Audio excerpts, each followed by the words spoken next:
wa hurrima alaikum saydul barr binatang daratan ma wa huwa ma yaishu fihi minal wasil makul binatang anu hirup nengan di darat doang tina sato kesit anu sok di dahar ta eta binatang daratan sapi leuweung onta leuweung munding leuweung domba leuweung uncal leuweung kijang leuweung dan lain sebagainya nu aya di leuweung-leuweung anu halal nu sok didahar na ye diharamkeun bagi jelema anu keur ihram dumtum huruma selagi aranjeun kabeh langgeng keur ihram mun keur ihram haram ngabuburon haram ngadaharna haram ngabuburonna maehanana haram ngadaharna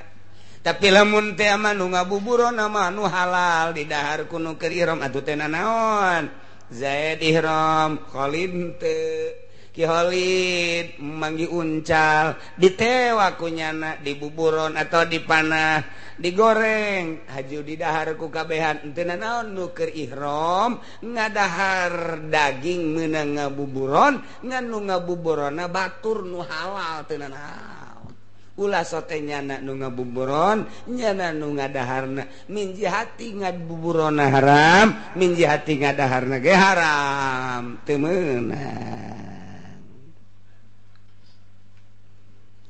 wattaqullaha alladzi ilaihi tuhsyarun kudu sarieun maraneh kabeh ka Allah nu ka Allah hungkul aranjeun kabeh bakal digiring bakal dikumpulkeun umat manusia di zaman Kangjeng Nabi Adam datang ke akhir umat Kangjeng Nabi Muhammad berbagai golongan jeung darajat nu jadi presiden, nu jadi raja, nu jadi menteri, jadi gubernur, nu jadi bupati, nu jadi camat, jadi lurah, nu jadi RT, jadi kiai, nu jadi wali, anu jadi nabi, nu jadi rasul, nu teh jadi nanaon pedagang dan lain sebagainya bakal digiringkeun kabeh menuju Allah Subhanahu wa taala. Eueuh nu kasingsan teu bisa aya nu kasingsan eueuh hiji-hiji acan nu bakal henteu milu dina penggiringan eta dina perkumpulan eta kabeh dikumpulkeun dipenta pertanggungjawaban masing-masing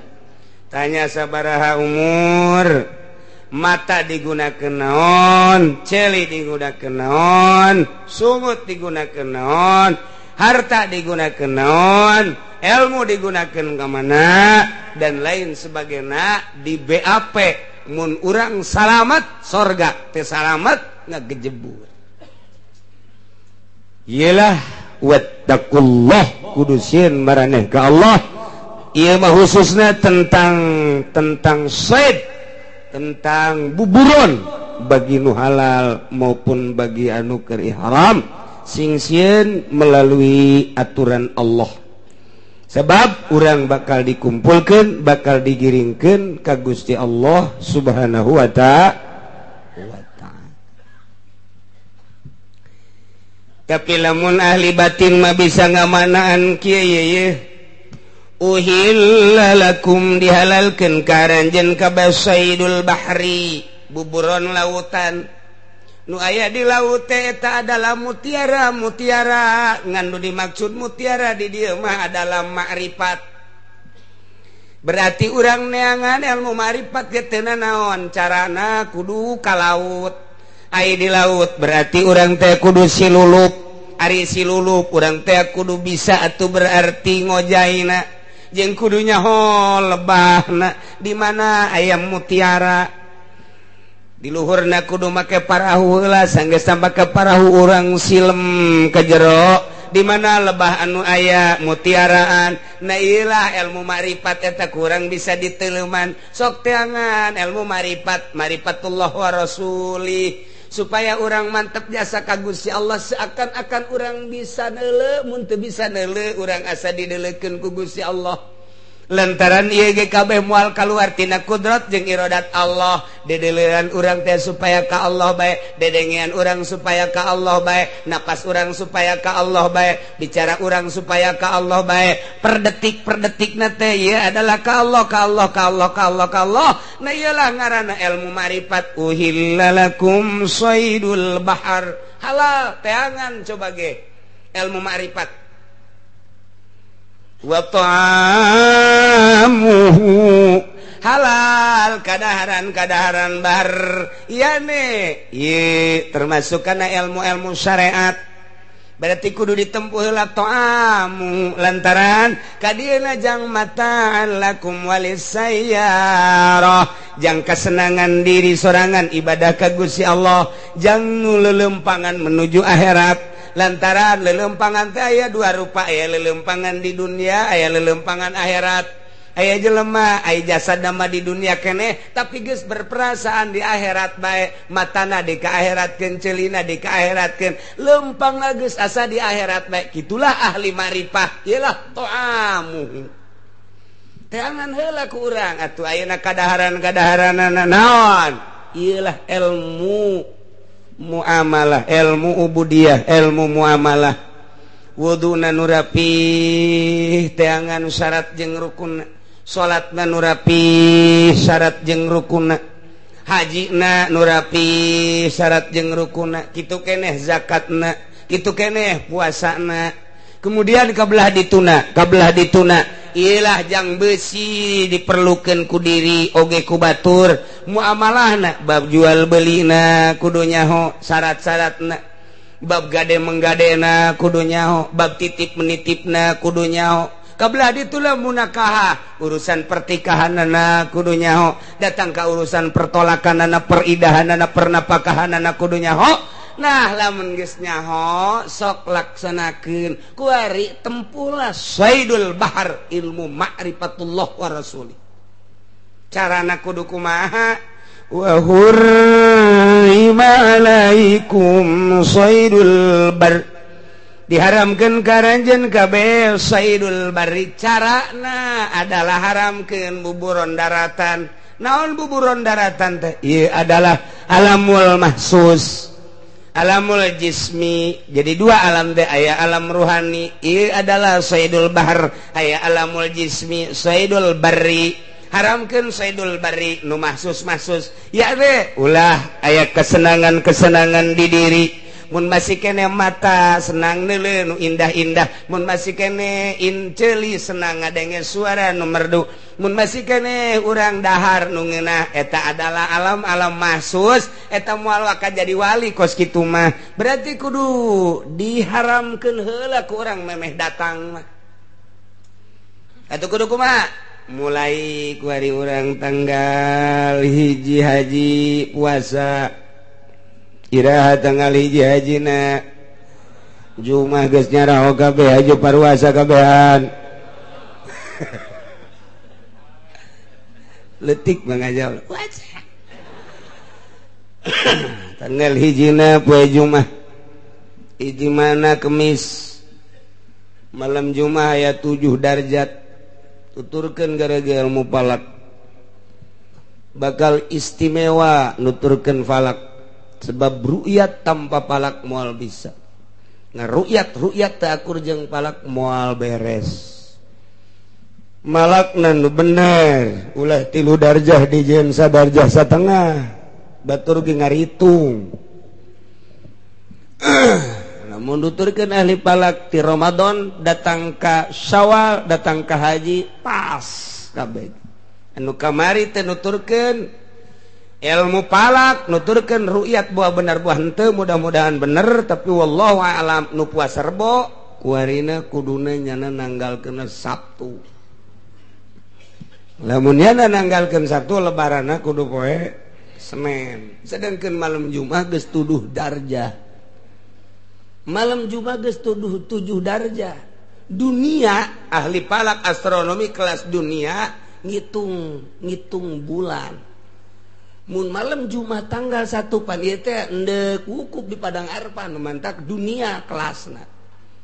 Bakalna jatohna ieu teh itu akbar apa henteu padahal haji mah akbar kabeh ge ngan istilahna bae mun wukuf dina poe Jumat akur jeung wukuf Kangjeng Nabi baheula Kangjeng Nabi baheula wukuf teh poe Jumat iyalah disebutna haji akbar dihitung ulama teh tanggal 1 na poe naon ieu supaya pas na engke akbar apa henteu gitu dihitung dikotret 2 kali 2 opat berarti lamun 3 bulan teu diasupan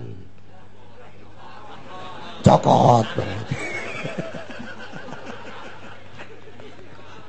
dihitung Masya Allah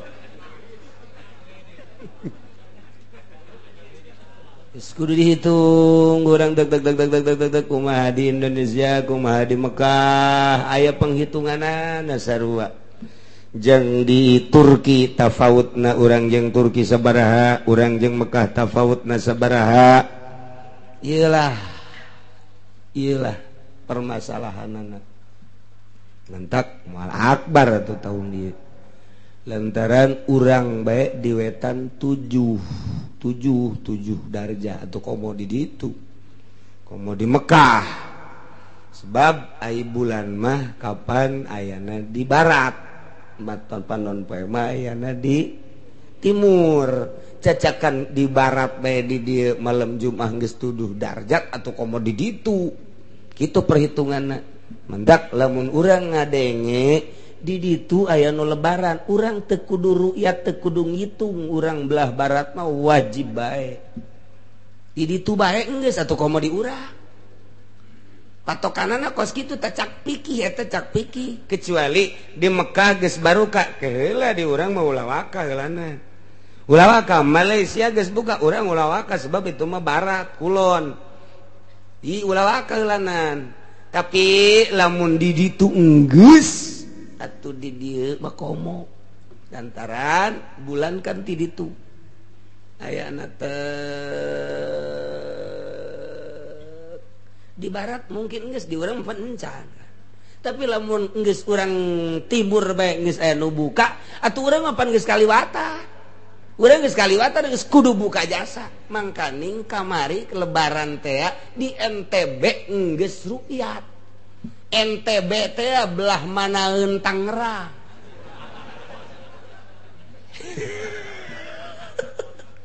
NTB geus aya nu buka di ditu atuh komo urang geus teu kudu ru'yat teu kudu palak cek ahli pikih nek dilupatkeun ka mana hayu sia ayo dek lupatkeun mana ngomong sia ayo keur carita isukana orang bari maula loba omong nurbo nu salasa mudah-mudahan menang ridho Allah anu milih wahidin menang mudah-mudahan ridho Allah nu milih atut mudah-mudahan menyarido deui bae sakitu salahna cukup jangka neraka dengan 10.000 saja nah kan ieu beungeut-beungeut aya oge aduh cenah kiai nu menangna atut sebab perhitunganana lobaan atut tenang jadi supaya bunga heula supaya nyeun petasan nyeungeut petasan heula keuna kadengeun keuna bubungahan sakedeung deui lurah diseret ji ngomong gitu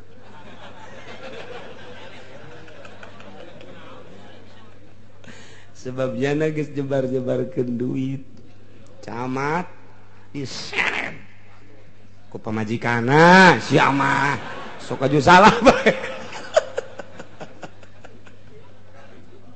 aduh tetep bae teu bisa dengan begitu saja sebab urang kuari menghadapi pilpres mulai dek diperbaiki lantaran ieu bakalna pilpres ketat mulai ti ayeuna bakalna endek ketat-ketatan sebab lalaki mah resep kanu ketat-ketat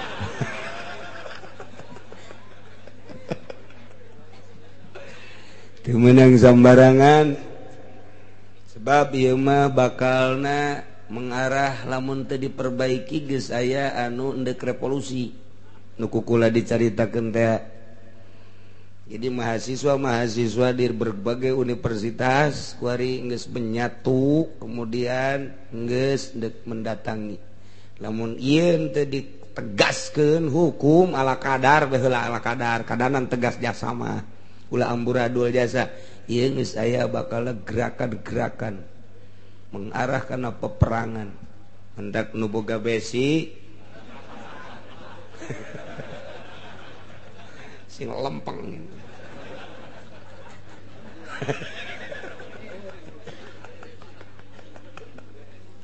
aduh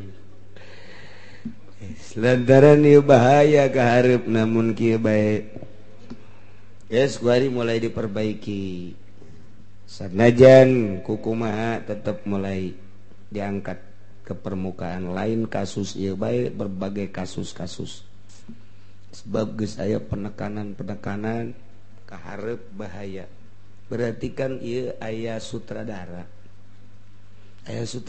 ieu dibalik ieu aya saha sutradara sebab shooting geus siap teh bintang geus siap urang teu nyaho sutradarana.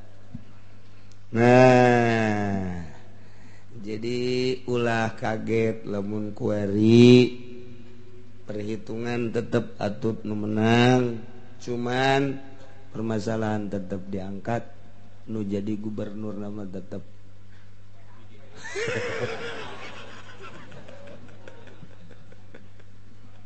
ai geus teu kuat tuh hiji geus sakitu bae teh ngomong heulana ulah panjang-panjang. Nomor kedua puasa ya puasa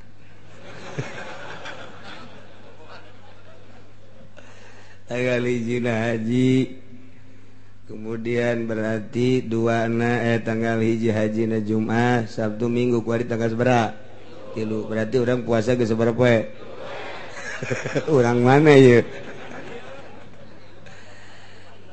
berarti ayeuna Jumat Sabtu Minggu Senin Selasa Rabu Kamis Jumat Sabtu Jumat Sabtu Tarwiyah Arfah etalah anu intina man soma saha jelema anu puasa yaumut tarwiyah dina poe tarwiyah ieu mah yutomala yu'lamu minal ajri bakal dibere ganjaran teu kudu nyaho ku gede-gedena ku gede-gedena ganjaran.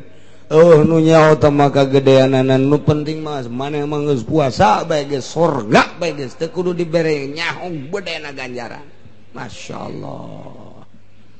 Geus urang mulai nu bisa di tanggal kamari tanggal hiji terus anu geus tinggalin kakarak nyaho kuari atuh isuk mulai tah terus datang ka tanggal 9 8 ngaranna tarwiyah 9 ngaranna Arafah.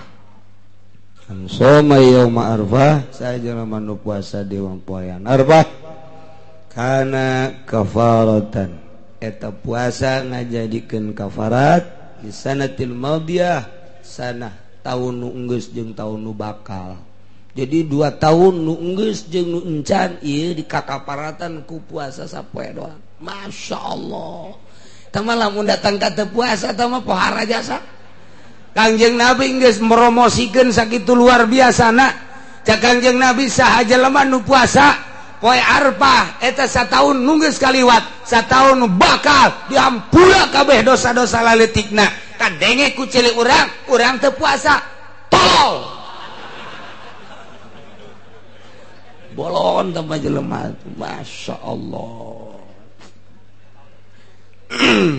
Jadi berarti lamun arpahna mun lebaranna poe Minggu arpahna poe naon Sabtu geus Jumat Sabtu tarwiyah Arfah teu mah geus ulah ka mamana di jero kamar geus boga nama puasaan mata urang ceuli urang kabeh peureum geus pokona daripada bentar dulu TV dulu pemandangan anu lain ka Gusti Allah na eta mendingan di jero kamar hees. Aya lebaranana ajengan Kiai kumaha teh nu istimewa dina lebaranana mah eueuh deui nu istimewa hiji malam lebaranana ulah sare mun aya nonton bola bae ulah sare rame-rame tafakur ka Gusti Allah dumadeheus taqarrub ka Gusti Allah zikir atawa takbir Allahu akbar sampai selesai eta teh lamun jelema ngaramekeun malam lebaran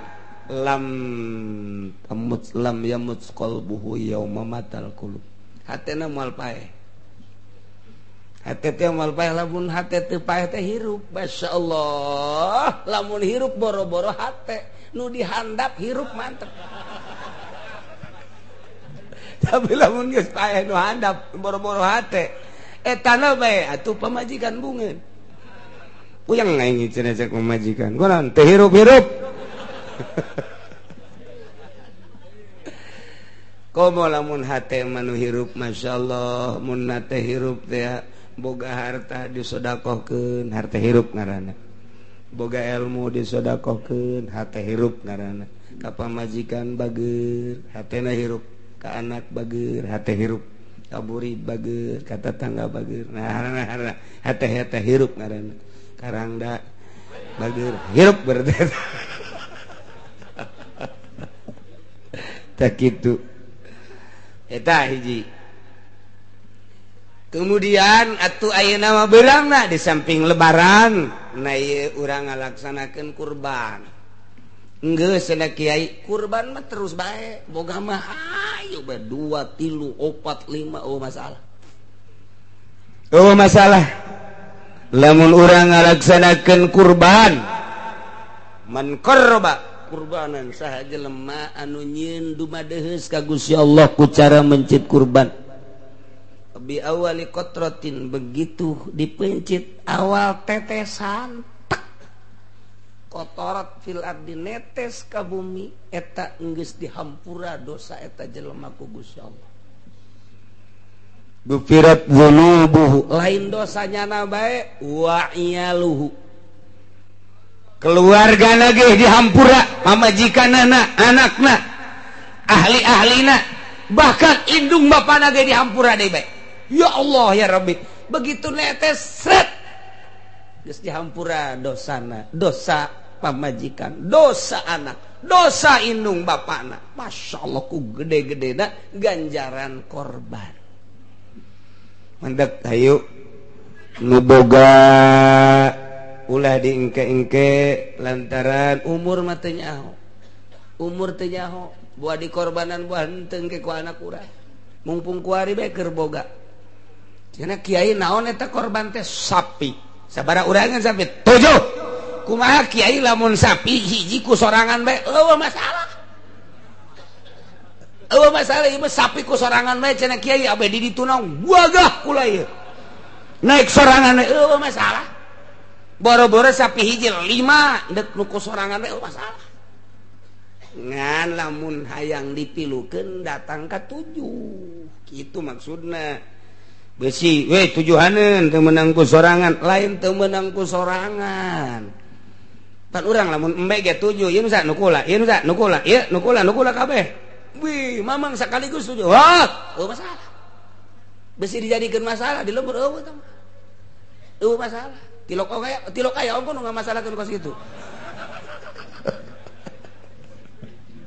ieu ge sapi sorangan cenah kula mah hiji eueuh masalah ndek ketujuhan be mangga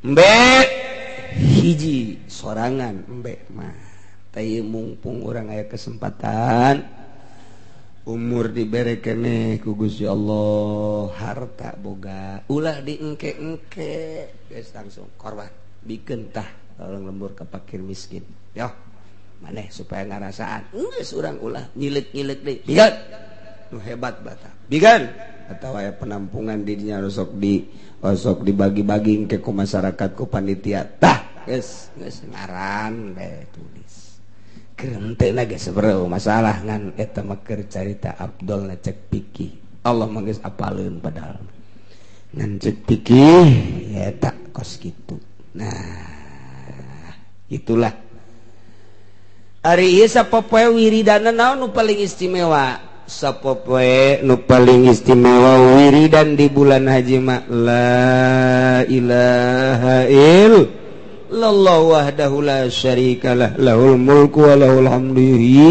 wa yumitu wa huwa ala kulli syai'in eta nu paling hebat bisa tah mah kabehan Kanjeng Nabi Musa usul ka Gusti Allah ya Gusti Allah naon nu pang bagus-bagusna wiridan cak Gusti Allah la ilaha illallah wahdahu la syarikalah ye tah mah wiridan biasa cak Kanjeng Nabi Musa boro-boro urang Kanjeng Nabi Musa ge ngomong gitu ka Gusti tah wiridan biasa wiridan biasa cek Gusti Allah ngan lamun dibaca di bulan haji beda jeung dibaca di bulan-bulan sajen langit bumi jeung eusina timbang tek kuari timbang jeung la ilaha illallah nu dibaca hiji di bulan haji bakal beratan eta di bulan haji mah kos kitu tah dibacana di bulan haji hiji bae geus hiji timbang nu hiji dikatuhu dunia eusina di belah kenca bakal beratan eta Masya Allah matak cek kula mau loba-loba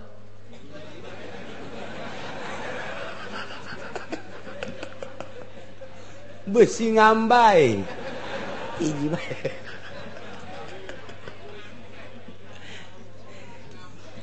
itu maksudnya mah lain kitu kayak kitu deui hartina cacak-cacak hiji geus pohara eta teh ngabibita abeh urang teh semangat gede jasa ganjarana maca nu loba lain cara nu tadi sia deui yo sia tambah tadi masalah nu tadi mah ulah loba-loba sia kudu engke ngambay nu ieu ka dieu tama kos jelema nyaritakeun salat di Mekah teh salat di Mekah mah tepan 100.000 tuh luar biasa sarangkat 100.000 geus urang asal balik teh Mekah geus teu kudus loba jasa ke loba ting salat deui belon lain kitu atuh ngabibita kana ganjaranana supaya urang semangat ibadah ka Gusti Allah Subhanahu wa taala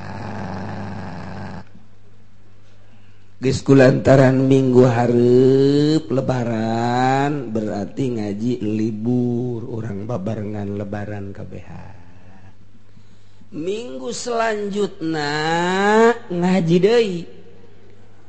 deui minggu ka selanjutnya ngaji deui jadi perean ieu mah geus ngaji perenangan lebaran doang lebaran eta doang minggu berikutnya ngaji deui terus ngaji bae salila orang panjang umur ngaji berarti eueuh eta jadi kiai kumaha eta ka Mekah ulah nyanyakeun ka Mekah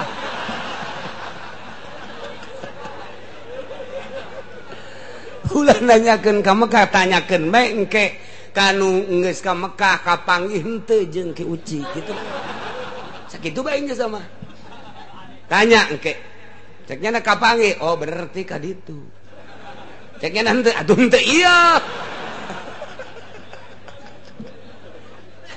sama kumaha nyana bae engke jawabanana balik ti Marka tanya abang isian teh jeung Ki Uci di ditu Ki Uci mana Ki Uci Cilong jente ya teh mang teh jinganan gitu mencaknya kapanggih nyawanya nyawa okos berarti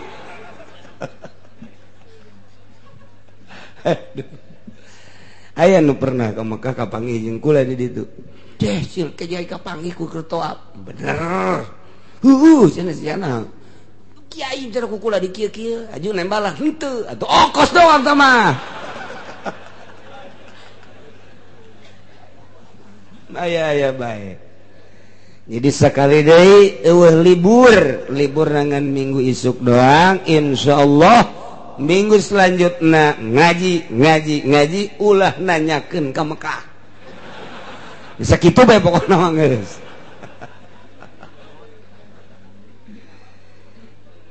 Kelek aja deh emang nusa benerna ka Mekah apa henteu sih?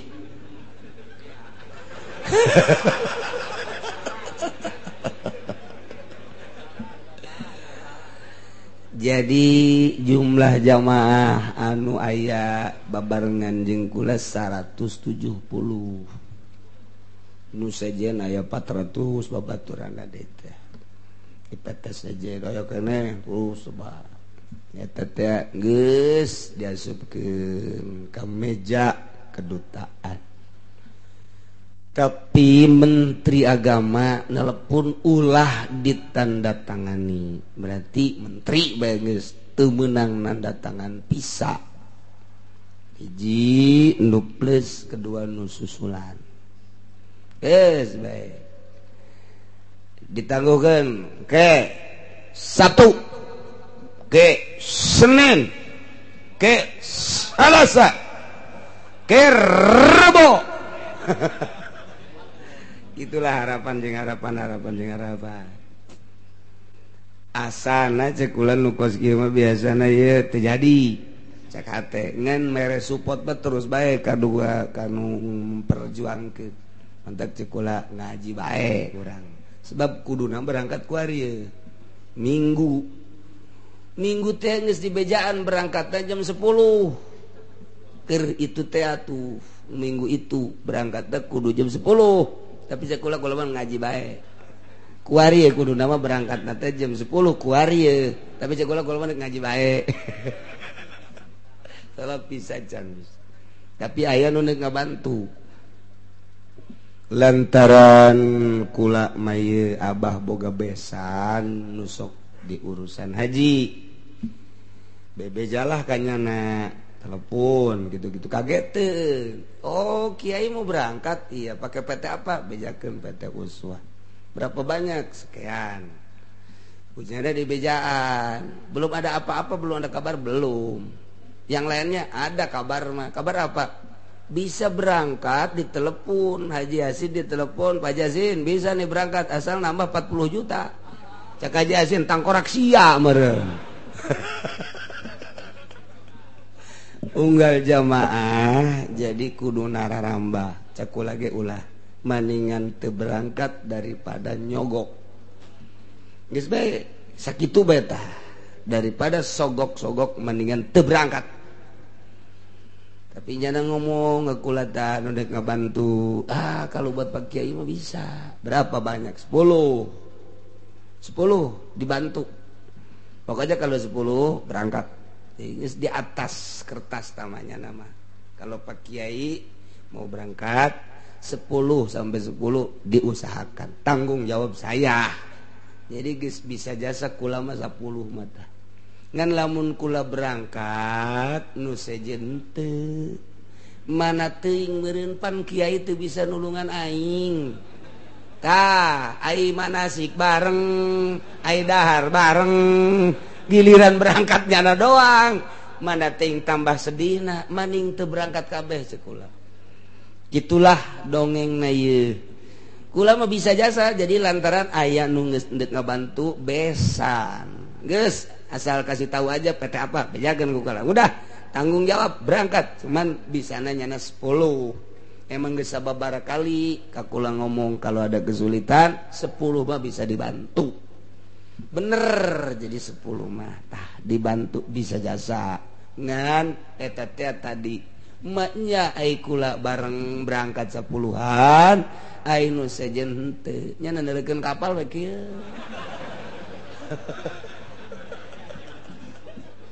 Tah geus diputus we kula tidak usah berangkat semua. Gitulah dongengna ngan kulantaran geus niat ka Mekahna atuh tetep kula mah meunang ganjaran haji sarua.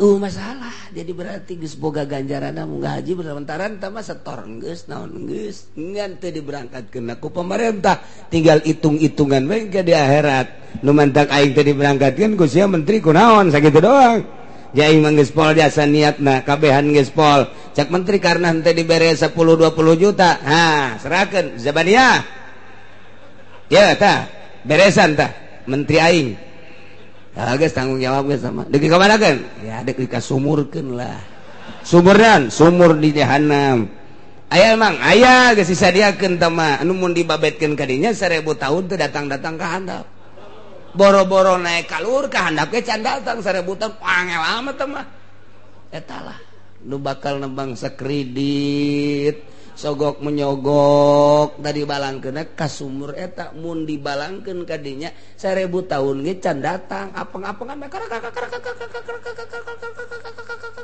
tahun teh can datang ieu boro-boro naik handap ge can datang kakalayangan bisa sasalaman di jero sia ge sarua nya aduh sia naon ya aing ge disogok ieu aing mah ieu ngridit hayo kita rame-rame geus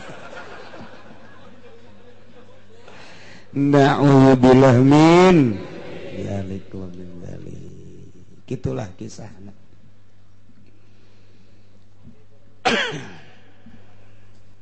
terjadi kesimpulan nanti ayat itu bisa orang ngejar alam ruhani dengan cara ngalaksanakeun to'amu ilmu-ilmu syariat menghindar ngajauhan tina alam jasmani lamun urang geus ngadauhan tina alam jasmani yakni alam mahsus ngajauhan teh lainna naon kanikmatan-kanikmatanana pake ku urang selama bisa dipake jang menempuh alam ruhani kudu dahar saeutik mah kudu nginum saeutik mah mangga kudu sare saeutik mah teh gae dan lain sebagainya jang menempuh alam ruhani carana to'amuhu dahar ku urang hartina laksanakeun ieu ilmu-ilmuna geus beres urang ngalaksanakeun ilmu-ilmuna syariatna torekatna nah kuari urang bakal aya dina alam ruhani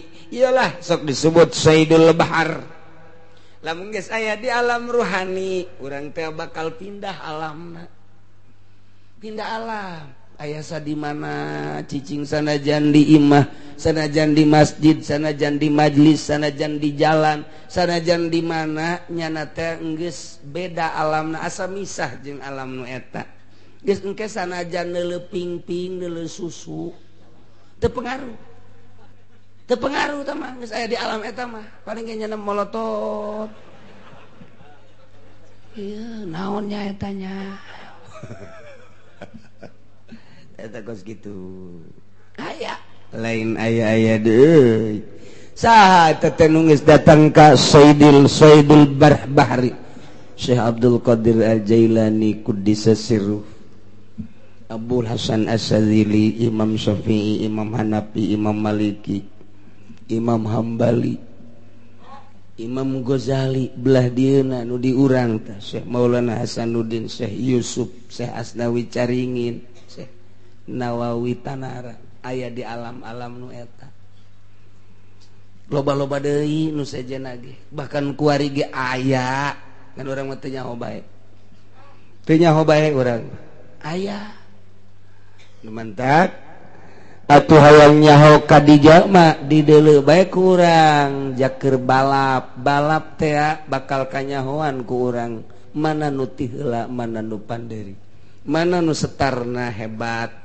mana nu jempingna hebat mana anu ngajalankeun motorna tapis cepet nyana datang ieu teh urang teh keur aya di sirkuit keur balap kabeh ge sirkuit ngaranna teh keur balap sebab urang kabehan muslim kabehan mukmin keur balap tet ngan aya nu datang ka sirkuit nongton nu balap aya anu endek doang balap tapi teu boga motor, aya anu hayang doang tapi teu kesampean, aya anu ngurus-ngurus nu balap doang, aya anu balap tapi motorna mogok, aya nu balap tapi tinggalin, aya nu balap datang. Ieu kabeh urang keur di lingkungan sirkuit.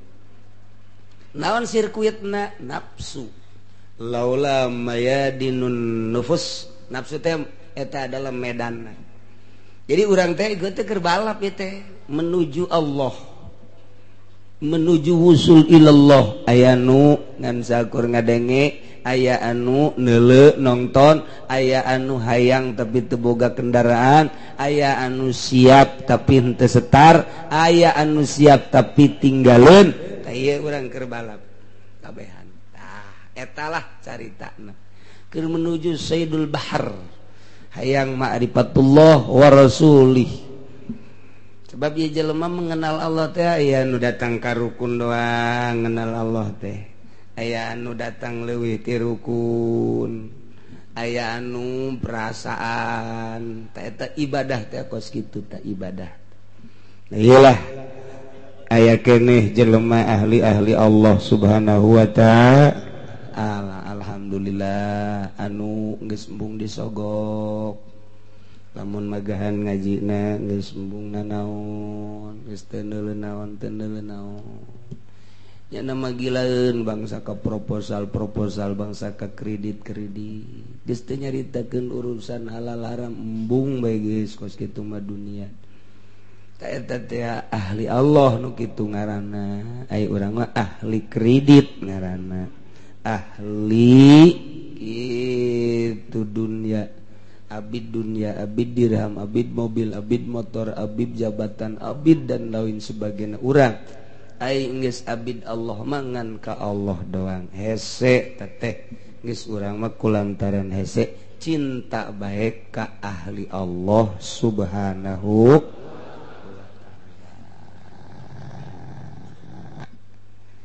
Gitulah ceritaan ieu ayat wattaqullaha allazi ilaihi tuhsyarun. Mun ku urang dibayangkeun urang bakal digiringkeun, nu ngagiringkeun malaikat, nu pake ngagiringkeun seuneu. Lain make pecut atuh dilawan atuh ku jawara. Make pecut malaikat ngagiringkeun make pecut. Pan ieu jawaraan jelema teh. Poteskeun ku aing sia. Malaikat mah teu pernah belajar besi, teu pernah belajar karate, teu pernah belajar kitu di Bogor teh naon garang-garangna. Ciwa teh asana dipites-piteskeun malaikat. Gelut bisa. Jeung malaikat. Oh, malaikat make seuneu. Wer ilaihi tusarun. Ayo ka ditu. Kamahsyar. Cak presiden teh saya mah jangan atukan saya mah presiden, tidak ada presiden. Saya makan raja, tidak ada raja. Saya makan RT, komo sia mah RT. Cak Tommy teh, saya kan hansip seumur hidup. Geus saya bukan.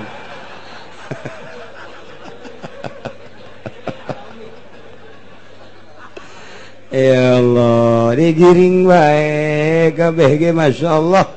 Wattaqullah sing sieun maneh ka Allah. Awas, perhatikeun urusan haram, perhatikeun urusan halal, perhatikeun larangan-larangan ketika orang di dunia. Ingat orang jaga di alam mahsyar bakal digiring ilahi ka Gusti Allah. Mawa dokumen orang teh melalui pekerjaan orang jeung tingkah orang geus aya di dokumen eta, bakalna orang ditimbang. Ya digiring ilahi tuhsarun. Ya Allah, lamun dokumen orang pinuh ku salat jeung puasa jeung zakat jeung haji nikmat, pinuh ku sedekah ngabangun masjid, ngabangun majelis pondok pesantren dan lain sebagainya mantap. Tapi ternyata dokumen orang digiring dibawa ka nu bogana ieu pinuh aya 10.000 kamari pamere lurah ti atut.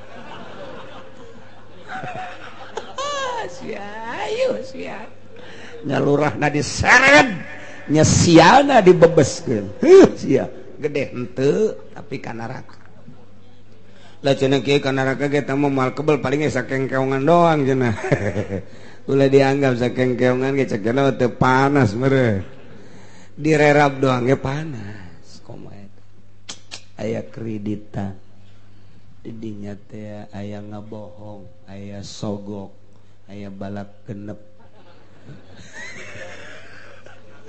aya as aduh lain Masya Allah sing hade wattaqullah zin ngaranna ka Allah anu allazi la yutusarun ka Allah hungkul maneh bakal digiring lain sakada digiring rek di BAP urang ya Allah ya Rabbi untung amat anu loba ngalaksanakeun perintah Allah rugi amat loba ngalaksanakeun larangan Allah mudah-mudahan urang kabehan dihampura sakabeh dosa urang mudah-mudahan urang kabehan dihampura mata urang dihampura cili urang dihampura suku urang dihampura sungut urang dihampura hingga urang menghadap Allah nu ditimbang nu bagus-bagus na doa leungit ku panasna ngaji mudah-mudahan we kakaparatan ta dosa-dosa teh ku hareudangna ngaji ku panasna ngaji ku pasedak-sedakna ngaji lumantak lamun teu hareudang mah teu aya kiparat anu hareudang karak nu hareudang aya teu gegebeg nu gegebeg mah pagong Antek eta ngaji teh makin hareudang, makin kagencet, makin panas, makin laleungitan ta dosa urang. Ti lain lalagaan, lamun urang milih tempat nu ngeunaheun, lalega, ngopi, ngarokok, nambahan tah mah. Nambahan tah mah lain ngaji tah mah. Asana minggu hareup mana yang anu pagencet-gencet ya. Tapi nu jelas mah panasna eta jadi kifarat pasedak-sedakna jadi kifarat mudah-mudahan Allah ningalikeun ka urang sehingga timbangan urang jaga nu bagus-bagusna bae bi barakati umil Quran al-Fatihah.